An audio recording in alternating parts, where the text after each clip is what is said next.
Peace and blessings, everybody. Peace and blessings. It is Sasha Campbell-Garbutt, aka your health and personal freedom coach, the gangster of transformation, and the coach of the crossroads. And guess what I was told today? Guess what I was told on this Thursday? It's time for us to visit the ER. What? I'm not sick. You're not? It is time for us to visit an emotional revolution. I got this download today and I posted it in my stories, and a couple people hit me up like, what do you mean by that? So here it goes. Emotional revolution means where we deal with how we are feeling and turn those feelings around. See, a lot of us have been operating on emotional autopilot. So we have the same reactions to the same things, and more of the same yields more of the same. Can we agree on that? What would happen if we took the emotions that we were legitimately feeling, paused in those emotions, and asked what those emotions were trying to tell you, and how would things look different if you process those emotions in a different way? Emotions are a state of consciousness in which you feel different things: fear, joy, sadness, hope. And revolution means to turn around. Instead of evolving, going forward, revolution means you turn back around and revisit the thing you were feeling. So an emotional revolution means we have to sit with our feelings and then process them and analyze them, and in order to have a different outcome. Granted, there is a lot of chaos going on in the world right now. And we are vying for change, and we are vying for justice. But what we're doing right now is asking for justice from the same system that had us in bondage. So as we go to vote and as we go to elect new people, are we electing people based on emotional intelligence? Are we electing people that have done the shadow work within themselves?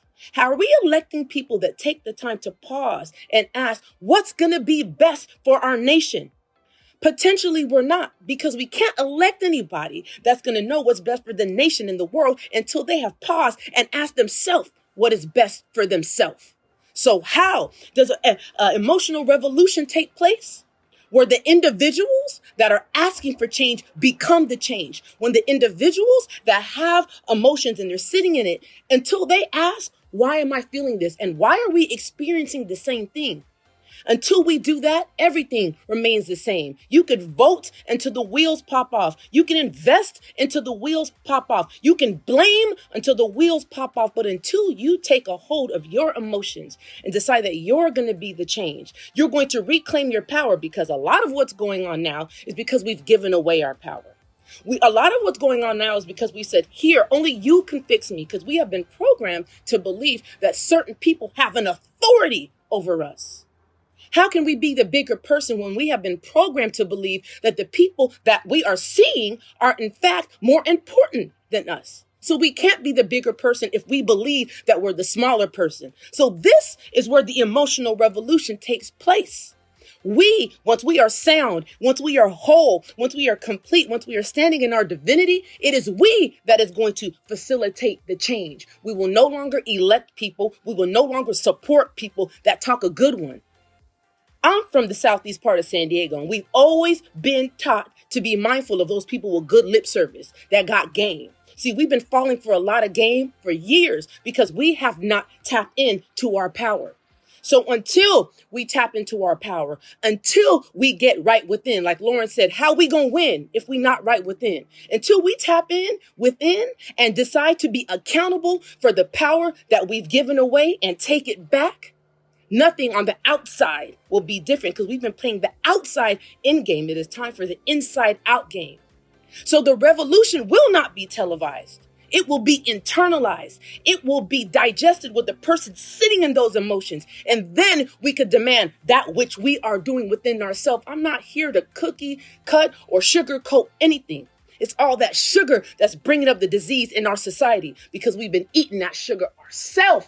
Holla if you hear me. It is time for an emotional revolution, and it starts with you and you and you and you and every one of you.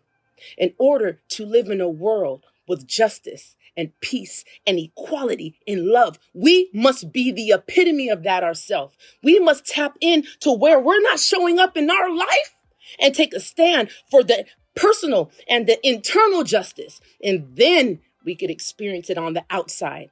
So I am not condoning the tomfoolery that's going on out there, but I am saying the only way things will change for generations to come, because we might not see all the change and that's okay. But I'm damn sure doing my part to set up my daughters, my nephew, my niece, and everybody to where they can have a good footing to create something that's worth standing up for. And it all begins with us. Like, share, comment, and remember, as you were born, so was the solution. Not the system, not the red and blue. As you were born, so was the solution. I believe in you guys. I love you guys, and I trust in you guys. Let's go. Power to the people. Peace.